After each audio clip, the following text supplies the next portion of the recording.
नमस्कारम। अब हम पढ़ते हैं एक्टिविटी 15.3 10th क्लास बायोलॉजी। सबसे पहले इस एक्टिविटी को पूरा पढ़ते हैं और फिर इसको समझने की कोशिश करते हैं और डिस्कस करते हैं। Newspaper reports about pesticide levels in readymade food items are often seen these days and some states have banned these products।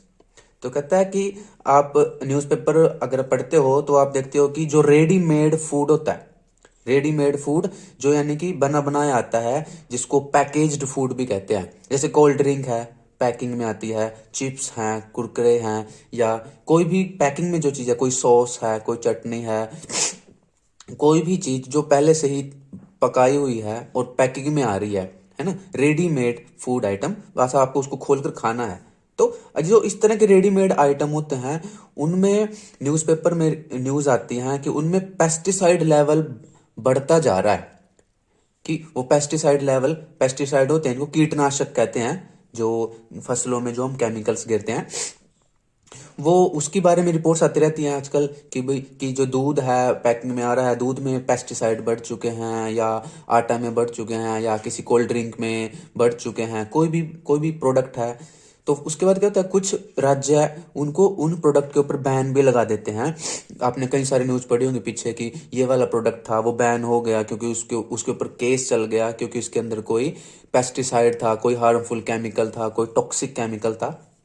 Debate in groups the need for such bans. तो कहता है आप इसके ऊपर डिबेट कीजिए, debate यानी वाद विवाद कीजिए, इसके ऊपर एक भाषण रखिए कि क्या उन प्रोडक्ट के ऊपर बैन लगाने की जरूरत है या नहीं है, उसका पॉजिटिव इफेक्ट क्या है बैन का, या उसके नुकसान क्या है। तो ये हम डिस्कस करेंगे अभी। नेक्स्ट देखते हैं, what do you think would be the source of pesticides in these food items. कि आप क्या समझते हो, आप क्या सोचते हो कि इन जो खाने वाली जो चीजें हैं, जो फूड आइटम है, इनमें पेस्टिसाइड आता कहाँ से है, कहाँ से वो पेस्टिसाइड आता है। Could pesticides get into our bodies from this source through other food products too. कहता है इसी तरह जो पेस्टिसाइड क्या दूसरे प्रोडक्ट से भी हमारे शरीर में आ सकता है। एक प्रश्न पूछता है, discuss what methods could be applied to reduce our intake of pesticides. कि हमारे पास क्या मेथड है, क्या उपाय, क्या तरीके हैं कि हम अपने शरीर में पेस्टिसाइड की एंट्री को कम कर सके, ताकि हम कम से कम पेस्टिसाइड खा पाए। तो वो क्या क्या मेथड्स हैं वो सब हम अब डिस्कस करेंगे। फर्स्ट पॉइंट से शुरू करते हैं। Newspaper reports about pesticide levels in ready made food items are often seen these days. कि हम अक्सर अखबारों में ये न्यूज़ देखते हैं कि रेडीमेड फूड आइटम्स हैं, कोई कोल्ड ड्रिंक है, कोई पैकेज्ड फूड आइटम है, उनमें पेस्टिसाइड या हार्मफुल केमिकल बढ़ते जा रहे हैं, हम न्यूज़ देखते हैं। और फिर देखते हैं and some states have banned these products. और कुछ राज्य, कुछ स्टेट या कई बार कुछ देशों में उन प्रोडक्ट को बैन कर दिया जाता है। आप भी देखोगे कि आपके राज्य में कोई प्रोडक्ट बिक रहा है, हो सकता है वही प्रोडक्ट किसी दूसरे राज्य में बैन हो रहा हो या दूसरे देश में बैन हो चुका हो। Debate in groups the need for such bans. कि आप इसके ऊपर डिबेट कीजिए कि वो बैन जरूरी है या जरूरी नहीं है। तो इसके ऊपर डिबेट करने से पहले थोड़ा हम पेस्टिसाइड के बारे में थोड़ा सा पढ़ने की कोशिश, समझने की कोशिश करते हैं कि पेस्टिसाइड क्या होता है। तो पेस्टिसाइड, पेस्टिसाइड तो साइड का मतलब एक तरह से है किल कर देना, और पेस्ट में यहां पर है वो हार्मफुल एजेंट जो क्रॉप्स को नुकसान पहुंचाता है, जो फसलों को नुकसान पहुंचाता है। कोई भी ऑर्गेनिज्म है, कोई भी एनिमल है, ठीक है, या कोई प्लांट भी है, अगर वो हमारी क्रॉप को, फसल को नुकसान पहुंचा रहा है तो उसको पेस्ट कहते हैं। तो हिंदी में इसको बोलते हैं कीटनाशक, इनको कह सकते हैं हम, कीटनाशक कह सकते हैं पेस्टिसाइड को। अब पेस्टिसाइड होता क्या है, अब पेस्टिसाइड की जरूरत क्यों पड़ती है। मान लो अगर कोई इंसेक्ट है, अनवांटेड इंसेक्ट, अनवांटेड इंसेक्ट है, यानी कोई अनचाहा कोई कीट है, कोई मक्खी, मच्छर, फ्लाई है, या कोई पक्षी भी हो सकता है, कोई अनवांटेड, या कोई एनिमल भी लगा लो आप। अगर वो हमारी फसल को नुकसान पहुंचा रहा है तो उसको किल करने के लिए हम क्या करते हैं, एक केमिकल यूज करते हैं। उस केमिकल के हम स्प्रे कर देंगे या पानी में मिला के डाल देंगे या उसको ड्राई में डाल देंगे या किसी भी चीज से हम वो क्रॉप में डाल देंगे उस केमिकल को, जिससे वो अनवांटेड केमिकल है, वो इंसेक्ट है या एनिमल है, वो किल हो जाए, वो मर जाए। ठीक है। या फिर कोई अनवांटेड प्लांट भी हो सकता है। अनवांटेड प्लांट, मान लो आपने गेहूं की फसल लगा रखी है और उसमें आपका कोई दूसरा ग्रास उग गया, तो वो गेहूं की फसल तो आपको क्रॉप देगी, आपको पैसे देगी, आपको अनाज देगी, बट कोई घास उसमें उग गया है तो वो आपकी क्रॉप पे बैड इफेक्ट डालेगा, आपको पैसे का भी नुकसान होगा। तो उसको वो क्या है, अनवांटेड प्लांट है, उसको क्या कहते हैं, उसको एक नाम और बोलते हैं, उनको हम वीड्स भी कहते हैं। अनवांटेड प्लांट्स को वीड कहते हैं, हिंदी में बोलते हैं खरपतवार। तो वीड्स वगैरह हैं, इनको मारने के लिए भी हम केमिकल डालते हैं, उसको भी हम पेस्टिसाइड में ही लेंगे। या कोई फंजाई आ गई है, अनवांटेड फंजाई आ गई है, ठीक है, कोई फंगस आ गई है और वो आपकी प्लांट क्रॉप्स को नुकसान पहुंचा रही है, उसको किल करने के लिए भी हम पेस्टिसाइड यूज करते हैं। ठीक है। तो जो इंसेक्ट वगैरह होते हैं उनको मारने के लिए जो पेस्टिसाइड डालते हैं उसको कहते हैं इंसेक्टिसाइड। इंसेक्टिसाइड, साइड में मतलब किल कर देना, इंसेक्ट मतलब वो जो कोई कोई मॉस्किटो है, कोई फ्लाई है, कोई कैटरपिलर है ना, हिंदी में जो सुंडी कहते हैं जिसको, वो सबको मारने के लिए इंसेक्टिसाइड डाल देते हैं। और जो आपके क्रॉप में वीड्स उग चुके हैं, जो अनवांटेड प्लांट उग चुके हैं, उनको किल करने के लिए जो आप पेस्टिसाइड डालते हो उसको बोलते हैं वीडीसाइड। ये सारे पेस्टिसाइड ही हैं, बट ये आगे इनकी फर्दर स्पेशल स्पेशल कैटेगरीज हैं। तो घास वगैरह को किल करने के लिए आप वीडीसाइड डालते हो।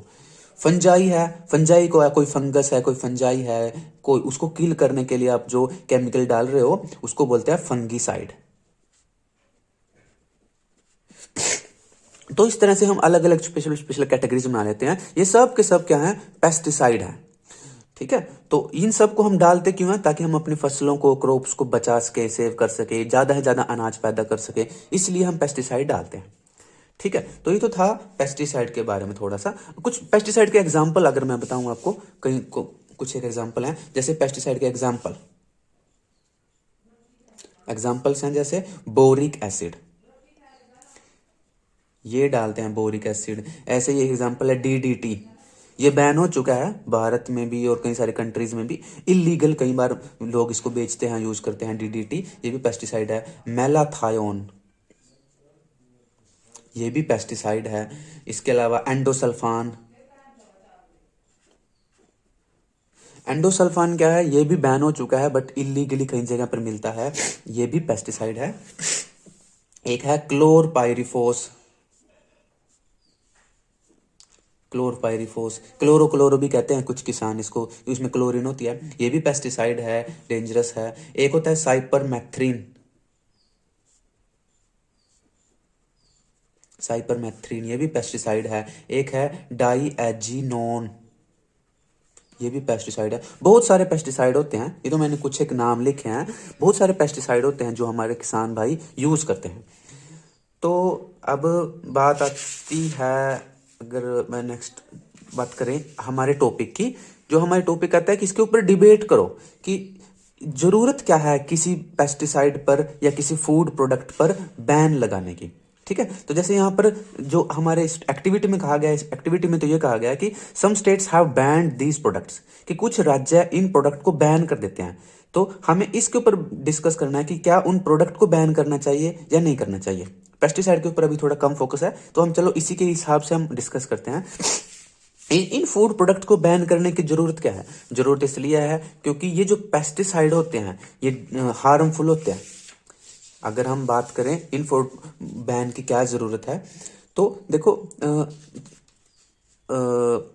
हाँ चलो पहले बैन की जरूरत के बारे में बात करते हैं कि बैन जरूरी क्यों है, प्रोडक्ट्स पे बैन लगाना। क्योंकि इनके अंदर क्या है, high high amount of pesticides होती है, यानी इतना पेस्टिसाइड होता है जो हमारे शरीर को टॉलरेट नहीं कर सकता और हमारे शरीर पे ज्यादा बैड इफेक्ट डालेगा। अब ये अगर लोग इन रेडीमेड फूड को जिनमें पेस्टिसाइड है इनको खाते रहे तो क्या होता है, कई टाइप की एलर्जी होती है। स्किन एलर्जी है या आइज एलर्जी है, तो वो सब डिजीजेस इसकी वजह से होती है, इन पेस्टिसाइड की वजह से। तो इन प्रोडक्ट पे बैन लगाना बिल्कुल हमारे हिसाब से बिल्कुल सही डिसीजन है, क्योंकि लोगों को हम बीमार होते नहीं देख सकते। तो ये जो फूड प्रोडक्ट्स हैं, इनको खाएंगे लोगों को कई टाइप की एलर्जी हो जाती है, कई कई टाइप के कैंसर हो जाते हैं, कोई स्टमक कैंसर है, कोई स्किन कैंसर है, कोई किडनी का कैंसर है, तो कई सारे ऑर्गन फेलियर हो सकते हैं, ऑर्गन फेल हो जाते हैं, है ना, लीवर फेलियर है, हार्ट फेलियर है, इस तरह हमारे बॉडी ऑर्गन पे बैड इफेक्ट डालता है ये, ठीक है। और ये जो पेस्टिसाइड हैं, ये क्या करते हैं, रिप्रोडक्टिव पावर को भी बैडली अफेक्ट करते हैं, रिप्रोडक्टिव पावर को क्या कर देते हैं, रिड्यूस कर देते हैं, मतलब बैडली अफेक्ट कर देते हैं, यानी कि प्रजनन की, बच्चा पैदा करने की पावर भी कम हो जाती है। लोग जो हैं पेरेंट्स नहीं बन पाते, मदर फादर जो हैं उनको बेबीज नहीं हो सकते, क्योंकि ये पेस्टिसाइड उनके रिप्रोडक्टिव पावर को कम कर देते हैं, रिड्यूस कर देते हैं। तो इसलिए भी हमें बैन लगाने की जरूरत है। दूसरा क्या है, इनका दूसरे एनिमल्स पे, अदर एनिमल्स पर भी बैड इफेक्ट पड़ता है, क्योंकि अगर कोई हम ऐसा प्रोडक्ट इंसान खा रहा है जो पेस्टिसाइड है जिसके अंदर, तो उसका जाहिर सी बात है उसका इफेक्ट दूसरे जानवरों पर भी पड़ेगा। और जो हम वेस्ट प्रोडक्ट है, या जो हमारा कोई कोई बच गया कोई खाना वाना है और हम बाहर फेंकते हैं, तो उसको कोई गाय खा रही है, कोई पक्षी खा रहा है, तो उनके अंदर भी वो पेस्टिसाइड जाएगा और उनको भी बैड इफेक्ट करेगा, उनको भी बीमार कर देगा। तो इसलिए इस तरह के रेडीमेड फूड हैं जिनके अंदर पेस्टिसाइड लिमिट से बहुत ज़्यादा हैं, उनको बैन कर देना चाहिए। ये बिल्कुल सही डिसीजन होता है। तो अगर हम क्योंकि ये डिबेट है, डिबेट में वाद विवाद होता है, एक चीज के पॉजिटिव और उसके नेगेटिव इफेक्ट पर भी हम बात करते हैं। तो ये तो हमने बात करी रेडीमेड फूड के नेगेटिव इफेक्ट की और उन पर बैन लगाने के ऊपर। लेकिन अगर हम सोचें कि बैन लगाने का नुकसान क्या होता है, तो बैन लगाने का नुकसान थोड़ा ये होता है कि जो कोई कंपनी है, अब उसने करोड़ों रुपए खर्च करके एक प्रोडक्ट बनाया है और उसके अंदर कोई केमिकल आ गया, तो अगर हम उस प्रोडक्ट को एकदम बैन कर देते हैं, तो उस कंपनी को काफ़ी सारा पैसों का नुकसान हो जाता है, उसमें जो काम करने वाले लोग हैं उनका रोजगार चला जाता है। और देश के अंदर मान लो पहले ही रोजगार की समस्या होती है कई सारे देशों में, तो अगर हम एक कंपनी को बंद कर दें तो रोजगार की समस्या और बढ़ सकती है। तो बैन लगाने से यह है कि पैसों का नुकसान होता है, लेकिन फिर भी ये इतना बड़ा नुकसान नहीं है कि हम लोगों की जान से ज़्यादा बड़ा नुकसान नहीं है। क्योंकि अगर हम किसी कंपनी को बैन लगाने की बजाय उसको चलाते रहेंगे, तो उससे रोजगार तो मिलता रहेगा, लेकिन समाज में बीमारियां बहुत सारी फैल जाएंगी। अब लोगों के पास पैसा होगा, लेकिन उससे क्या, एलर्जी होगी, स्किन प्रॉब्लम, मेडिकल कंडीशंस में बड़ी प्रॉब्लम हो जाएगी, ऑर्गन फेलियर, पेरेंट्स नहीं बन पाएंगे, बेबीज नहीं होंगे। तो पैसे के मुकाबले ये सारी जो प्रॉब्लम्स हैं वो ज़्यादा खतरनाक हैं। इसलिए ऐसे रेडीमेड फूड प्रोडक्ट्स जिनके अंदर पेस्टिसाइड की अमाउंट बहुत ज़्यादा हैं, लिमिट से ज़्यादा है, उन पर बैन लगाना एक सही डिसीजन है।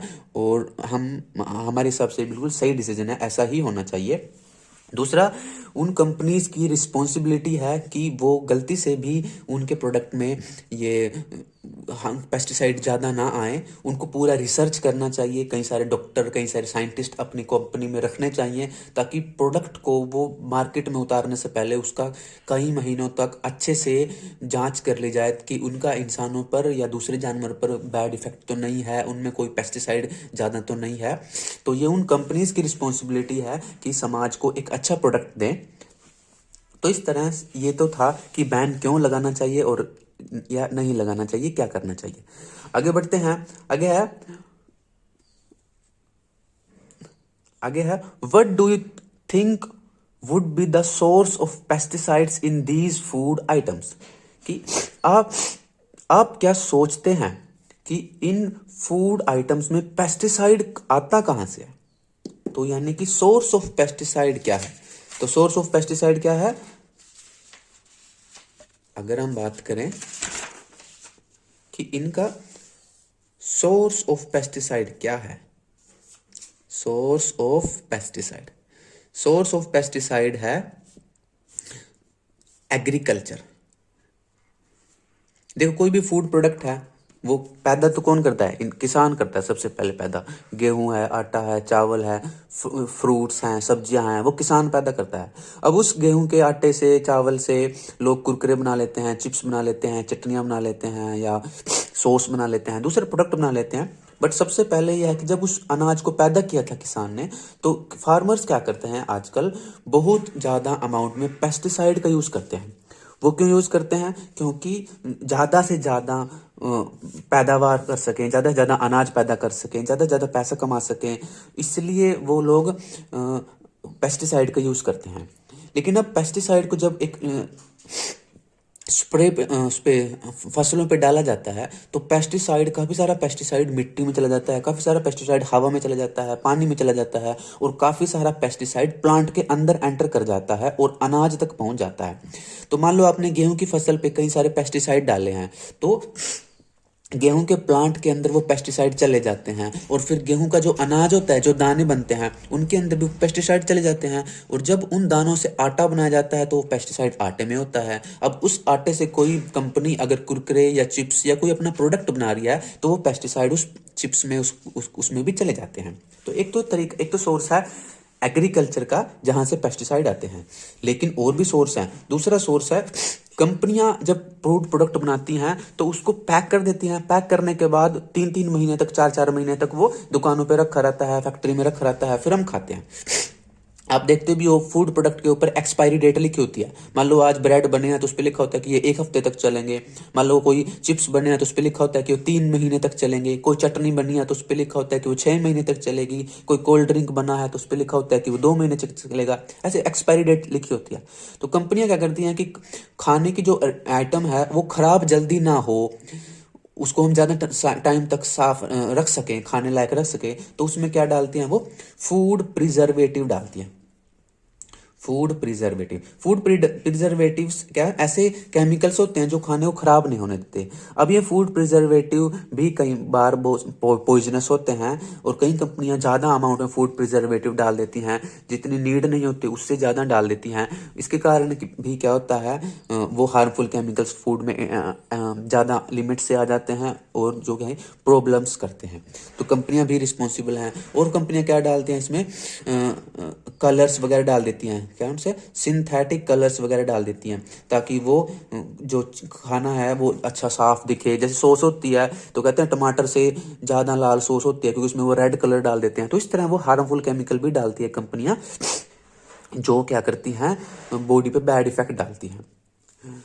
तो उसके बाद जैसे कुछ और कंपनियां, जैसे मान लो आप वो खा रहे हो, कोई एप्पल खा रहे हो, और वो एप्पल खा रहे हो आप फॉरेन का, बाहर किसी दूसरे कंट्री से आया। मान लो अमेरिका से एप्पल आया है, ठीक है? तो अमेरिका से एप्पल आया है तो वो खराब ना हो जाए, उस एप्पल के ऊपर क्या करते हैं? वही प्रिजर्वेटिव लगा देते हैं, केमिकल्स वगैरह लगा देते हैं, उस पर वैक्स की कोटिंग। मान लो ये एप्पल है तो इस पर क्या है, इसके ऊपर कुछ केमिकल लगा देते हैं ताकि खराब ना हो, वैक्स वगैरह लगा देते हैं। तो अब जब लोग इसको क्या करते हैं, खाते हैं, कई बार बिना धो के खा जाते हैं, कई बार धोने से भी वो केमिकल, कई बार धोए साफ नहीं होता, नहीं साफ, तो उसको ऐसे ही खाते हैं लोग। तो ये केमिकल भी बॉडी के अंदर जाता है और बैड इफेक्ट डालता है। तो इसलिए जब दूर दूर से हम सब्जियां, फॉरेन से फ्रूट वगैरह मंगाते हैं, तो उस पर भी कंपनियां या ट्रांसपोर्ट वाले केमिकल्स लगाते हैं उसको प्रिजर्व करने के लिए, बट वो केमिकल्स भी बॉडी पर बैड इफेक्ट डालते हैं। आगे है, could pesticides get into our bodies from this source through other food products too? तो कहता है कि क्या पेस्टिसाइड जो है किसी दूसरे फूड प्रोडक्ट से भी ऐसे आ सकते हैं जैसे यहाँ आए हैं? वो बिल्कुल आ सकते हैं। जैसे अब मान लो आप एक किसान है, मान लो आप मिल्क पी रहे हो, तो कहता है अभी मिल्क तो पेड़ पर भी नहीं लगा, गाय ने दिया है या भैंस ने दिया है या गोट ने दिया है, तो मिल्क में पेस्टिसाइड आ सकता है कि नहीं आ सकता? बिल्कुल आ सकता है। कैसे? तो मान लो आप काऊ का मिल्क पीते हो, ठीक है, और काऊ खाती है ग्रास। तो किसान क्या करते हैं, कई बार ग्रास के ऊपर भी पेस्टिसाइड स्प्रे करते हैं, क्योंकि कुछ पेस्ट होते हैं, कुछ कीड़े होते हैं जो घास को खराब कर देते हैं। तो किसान क्या करते हैं, घास को बचाने के लिए उस पर पेस्टिसाइड स्प्रे करते हैं। अब वो पेस्टिसाइड ग्रास के अंदर आ गया, अब उस ग्रास को काऊ ने खा लिया, तो वो पेस्टिसाइड काऊ के अंदर चला गया। अब काऊ ने क्या किया, दूध दिया, तो काऊ के दूध के अंदर भी वो थोड़ा पेस्टिसाइड आता है। अब इस दूध को आप पियोगे तो आपके अंदर भी पेस्टिसाइड एंटर कर जाता है। तो इस तरह से कई सारे तरीके हैं जहां से पेस्टिसाइड घूम घूम कर हमारे शरीर में आता है। मान लो आप फ्रूट खा रहे हो, ठीक है, मान लो आप गवावा खा रहे हो, अमरूद खा रहे हो, तो गवावा का ट्री है, ठीक है, ऐसे ट्री है और इस पे अमरूद लगते हैं, तो किसान क्या करता है, इसके ऊपर भी पेस्टिसाइड्स की स्प्रे कर देता है ताकि अमरूद खराब ना हो, ज्यादा प्रोडक्शन कर सके। अब आप इस अमरूद को खाओगे तो इस अमरूद, वो पेस्टिसाइड अमरूद के प्लांट के अंदर भी चला जाता है, फ्रूट के अंदर भी चला जाता है, और अब आप इस अमरूद को खाओगे तो क्या है, इस अमरूद, मान लो ये आपने अमरूद तोड़ कर लाए हो आप गवावा, तो इसके ऊपर पेस्टिसाइड गिरा होता है, तो अब इसको आप खाओगे तो आपके अंदर पेस्टिसाइड एंटर कर जाता है।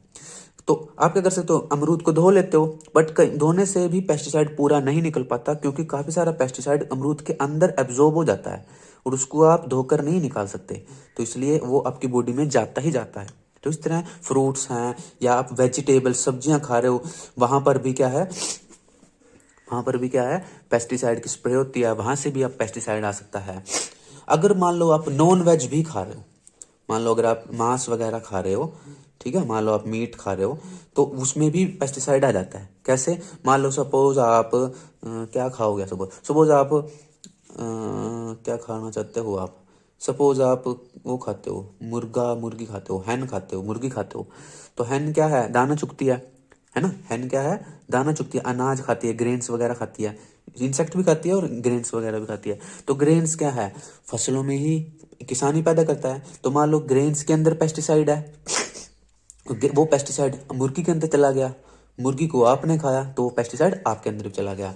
मान लो मुर्गी ने एग दिए हैं और ये एग्स आप खा रहे हो, तो एग्स के अंदर भी पेस्टिसाइड है, तो वो भी आपके अंदर पेस्टिसाइड चला जाता है।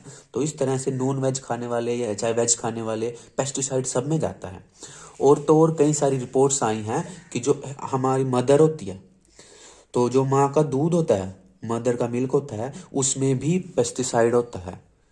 वहां पेस्टिसाइड कैसे आता है, क्योंकि जो अब मदर है वो क्या खा रही है, दिन भर फ्रूट्स खा रही है, दिन भर वेजिटेबल्स खा रही है, फ्रूट्स खा रही है, वेजिटेबल्स खा रही है, ग्रीन वेजिटेबल्स ये सब खा रही है, मिल्क पी रही है, ठीक है, ठीक है। तो अब वो सारा पेस्टिसाइड मदर के अंदर एंटर कर रहा है, और मदर मान लो अभी प्रेग्नेंट थी, अब उसका डिलीवरी हो चुकी है, तो मदर जब अपनी बेबी को दूध पिलाती है तो मदर के दूध में भी वो पेस्टिसाइड होते हैं।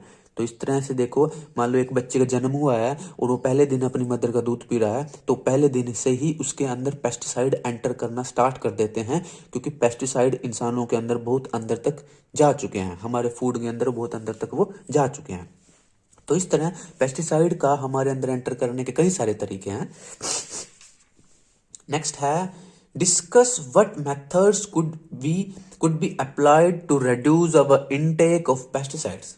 कहता है कि कुछ मेथड्स डिस्कस करो जिससे हम अपने अंदर पेस्टिसाइड एंटर करने को रोक सकें, कम से कम पेस्टिसाइड हम खाएं, पेस्टिसाइड से हम बच सकें। तो क्या क्या मेथड्स हैं, तो यानी कि अब कौन कौन से मेथड्स हैं हमारे पास, मेथड्स लगा लो, या हमारे लिए सॉल्यूशन क्या है, अब इसका, इस समस्या का सॉल्यूशन क्या है। तो क्या मेथड्स है हमारे लिए, एक तो ये है कि पेस्टिसाइड्स का यूज ही ना करें, है ना। तो क्या है, उसका एक तरीका है ऑर्गेनिक फार्मिंग।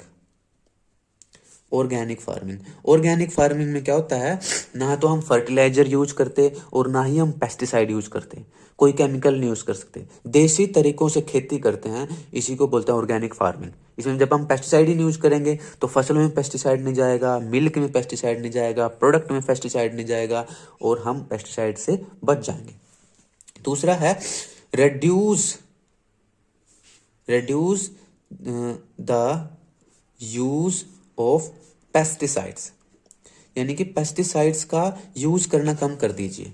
तो कई बार किसान क्या करते हैं, बिना समझ के, कई बार जानकारी नहीं होती, तो वो क्या कर देते हैं, ज्यादा पेस्टिसाइड डाल देते हैं। मान लो आपके पास 1 एकड़ जमीन है और आपको उसमें 10 ग्राम पेस्टिसाइड डालना है, तो कई बार किसान सोचते हैं कि जल्दी से सारे कीटाणुओं को मार दिया जाए, जल्दी से सबको कीड़ों को मार दिया जाए, तो वो 10 ग्राम की बजाय 20 ग्राम पेस्टिसाइड डाल देते हैं, यानी डबल अमाउंट डाल देते हैं, सोचते हैं कि इससे कुछ नहीं होता, लेकिन उससे दिखने में तो कुछ नहीं हो रहा, बट क्या होता है, वो पेस्टिसाइड हाई अमाउंट प्लांट के अंदर एंटर कर जाती है, अनाज के अंदर एंटर कर जाती है, सब्जियों के अंदर एंटर कर जाती है। तो इसलिए हमें किसानों को जागरूक करना होगा, उनको बताना होगा कि पेस्टिसाइड के कितने साइड इफेक्ट हैं उससे, और तो हम अगर पेस्टिसाइड का यूज कम कर दें तो हम क्या कर सकते हैं, इससे हम, ये हमारा मेथड है, हम बच सकते हैं पेस्टिसाइड से। दूसरा क्या है, जो ज्यादा हार्मफुल पेस्टिसाइड है उनको बैन कर दिया जाए। ठीक है, ठीक है, ban on most dangerous pesticides. कुछ पेस्टिसाइड्स ज्यादा खतरनाक है, बहुत ज्यादा खतरनाक है, उनका यूज ही हमें उनको बैन कर देना चाहिए, और उनकी जगह ऐसे पेस्टिसाइड्स की डिस्कवरी करनी चाहिए हमारे साइंटिस्टों को जो कम हार्मफुल हो, कम टॉक्सिक हो। उसके अलावा कुछ पेस्टिसाइड क्या होते हैं, नॉन बायोडिग्रेडेबल होते हैं, गलते नहीं हैं। तो एक बार अगर आपने पेस्टिसाइड डाल दिया तो वो पेस्टिसाइड मिट्टी में चला जाता है, और वो पेस्टिसाइड मिट्टी में आने वाले कई फसलों तक उस पेस्टिसाइड का असर रहता है। तो इसकी बजाय हमें क्या करना चाहिए, बायोडिग्रेडेबल पेस्टिसाइड यूज करने चाहिए। बायोडिग्रेडेबल पेस्टिसाइड्स, बायोडिग्रेडेबल पेस्टिसाइड्स का यूज करने से क्या होता है, ये पेस्टिसाइड एक बार असर दिखाने के बाद फसल पे, फिर ये अपने आप डिग्रेड हो जाते हैं, टूट जाते हैं, और अगली फसल पे अपना बैड इफेक्ट नहीं दिखा सकते। तो हमें बायोडिग्रेडेबल पेस्टिसाइड यूज करने चाहिए, नॉन बायोडिग्रेडेबल को यूज नहीं करना चाहिए। ठीक है, और क्या क्या तरीके हैं पेस्टिसाइड से बचने के। एक होता है मिक्स क्रॉपिंग यूज करें हम, मिक्स क्रॉपिंग। तो मिक्स क्रॉपिंग से क्या होता है, अगर हम फसलों को मिक्स करके बोएं, और फसल चक्कर होता है, फसल चक्कर, तो उसको बोलते हैं क्रॉप रोटेशन। अगर हम क्रॉप रोटेशन का यूज करें, है ना, यानी बदल बदल के फसलें बोएं, तो उससे क्या है, जो पेस्ट हैं, जो कीड़े हैं, उन पर बैड इफेक्ट पड़ता है, और वो ग्रो कर नहीं पाते। अब वो ग्रो कर नहीं पाते तो क्या है, पेस्टिसाइड की कम जरूरत पड़ती है। तो चलो पहले मैं क्रॉप रोटेशन समझाता हूँ। क्रॉप रोटेशन क्या, कि मान लो आपके पास एक खेत था, आपने एक साल तो इसमें गेहूं की फसल उगाई, वीट की, लेकिन अगले साल क्या करो, गेहूं की फसल मत उगाओ, इस पे मटर की फसल उगा लो पी के। उसके अगले साल फिर गेहूं की उगा लो, उसके फिर अगले साल पी की उगा लो, उसके फिर अगले साल कोई दूसरी वेजिटेबल, कोई सब्जी उगा लो, उससे अगले साल फिर कोई दाल उगा लो, है ना, तो उसके अगले साल फिर ग्रास उगा लो। तो इस तरह से आप एक खेत के अंदर हर साल, हर सीजन में बदल बदल के सब फसलों को बोओगे, तो उसको बोलते हैं क्रॉप रोटेशन। इससे क्या होता है, एक कीड़े जिन्होंने अपने अंडे गेहूं की फसल में दिए थे, तो अगले साल वहां पर मटर की फसल होती है, तो वो गेहूं की फसल वाले कीड़े मटर की फसल को खा नहीं पाते, इसलिए वो मर जाते हैं। मटर की फसल वाले कीड़े आगे वेजिटेबल में अंडे निकलेंगे, उनके बच्चे निकलेंगे, तो वो इस तरह से क्या है, दूसरी फसल में सरवाइव नहीं कर पाते, और उनकी संख्या कम हो जाती है। एक होता है मिक्स क्रॉपिंग। मिक्स क्रॉपिंग क्या होता है, कि दो फसलों को मिक्स करके बो दो। मान लो आपका खेत है, तो आपने क्या किया, एक बीच में तो आपने एक फसल उगा ली, मान लो एक्स नाम की फसल उगा ली, और बीच में ये दूसरी फसल उगा ली, ये वाई नाम की फसल उगा ली। तो क्या होता है, अब इस फसल के कीड़े इसको नहीं इफेक्ट कर पाते, इसको नहीं इफेक्ट कर पाते। क्या होता है, जैसे मतलब आप प्याज लगा लिया, आपने अनियन लगा लिया, तो अनियन में क्या होती है, स्ट्रॉन्ग स्मेल होती है। अब स्ट्रॉन्ग स्मेल होती है, तो अनियन के कारण क्या है, पूरे खेत में स्ट्रॉन्ग स्मेल रहेगी, जिससे क्या है, कीड़े क्या है, वो कीड़े जो अनियन की स्मेल को सह नहीं पाते, वो भाग जाते हैं खेत को छोड़ करके, या मर जाते हैं। तो इसको बोलते हैं मिक्स क्रॉपिंग, यानी कि आप दो ऐसी फसलें उगा लो, एक में से बदबू आ रही है, एक में से थोड़ी खुशबू आ रही है, जिससे क्या है कि कीड़े जो है उस बदबू के कारण आ नहीं पाते। ठीक है, तो इसको दोनों फसलें भी बिकेंगी आपकी, और दूसरा क्या है, इसकी स्ट्रॉन्ग स्मेल से पूरे खेत में दूसरी फसलों के कीड़े भी मर जाते हैं। तो आपको ऐसी फसल उगानी है जिसकी स्ट्रॉन्ग स्मेल हो, दूसरे की स्ट्रॉन्ग स्मेल ना हो, तो इसको बोलते हैं मिक्स क्रॉपिंग। आप मिक्स क्रॉपिंग कर सकते हो। इसके अलावा और भी कुछ तरीके हैं, जैसे एक तरीका है, क्या बताऊं मैं आपको, एक तरीका है यूज ऑफ बायोपेस्टिसाइड्स। बायोपेस्टिसाइड्स इनको बोलते हैं जैव कीटनाशक। बायोपेस्टिसाइड क्या होते हैं, ये ऐसे पेस्टिसाइड होते हैं, जैसे कि आपने क्या किया, नीम ले लिया, नीम एक्सट्रैक्ट, यानी कि नीम के पत्ते ले लिए, नीम के पत्तों का जूस निकाल लिया, उनका रस निकाल लिया, उनको कूट लिया, तो उसमें पानी मिला दिया। तो नीम के पत्ते क्या होते हैं, बहुत बिटर होते हैं, बहुत कड़वे होते हैं, और नीम के पत्ते के कड़वे पानी की स्प्रे आप खेत में कर दो, तो उस कड़वे पानी से क्या है, ज्यादातर कीड़े मर जाएंगे, और उसका क्या है, कोई साइड इफेक्ट भी नहीं होता। तो इनको बोलते हैं बायोपेस्टिसाइड। तो बायोपेस्टिसाइड की हेल्प से भी आप पेस्टिसाइड से बच सकते हो, क्योंकि इनका कोई साइड इफेक्ट नहीं है।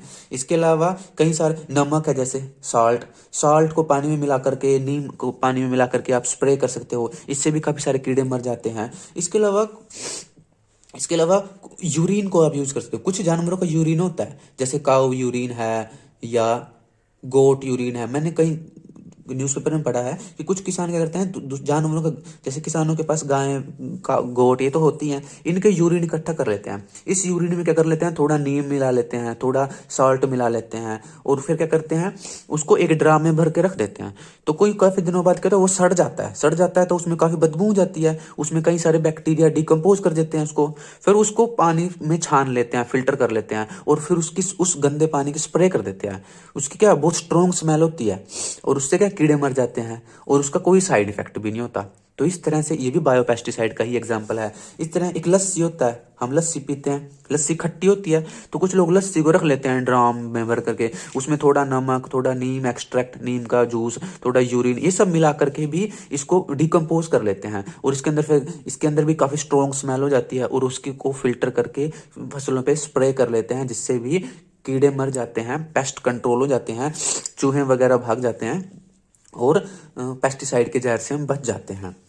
इसके अलावा कुछ हैं जो फार्मर फ्रेंड होते हैं, फार्मर फ्रेंड एनिमल्स, इनका यूज किया जाए।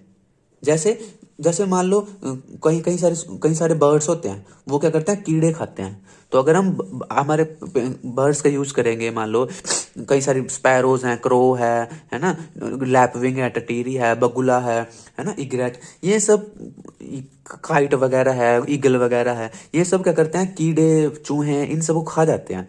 तो इनका क्या है, अगर हमारे पक्षी कीड़े खा जाएं तो उससे क्या है, हमें पेस्टिसाइड डालने की जरूरत नहीं पड़ेगी। तो हम इन बर्ड्स की भी हेल्प ले सकते हैं। बर्ड्स की हेल्प कैसे ले सकते हैं, कुछ बर्ड्स पेड़ों में रहते हैं, तो अगर हमारे खेत के आसपास कोई पेड़ है, हम स्प्रे नहीं करेंगे तो बर्ड्स वहां रहने लगेंगे, और अगर हम बर्ड्स को वहां से भगाएं नहीं, उनको मारे नहीं, तो वो भी फार्मर की हेल्प करते हैं और पेस्टिसाइड के यूज को कम करते हैं।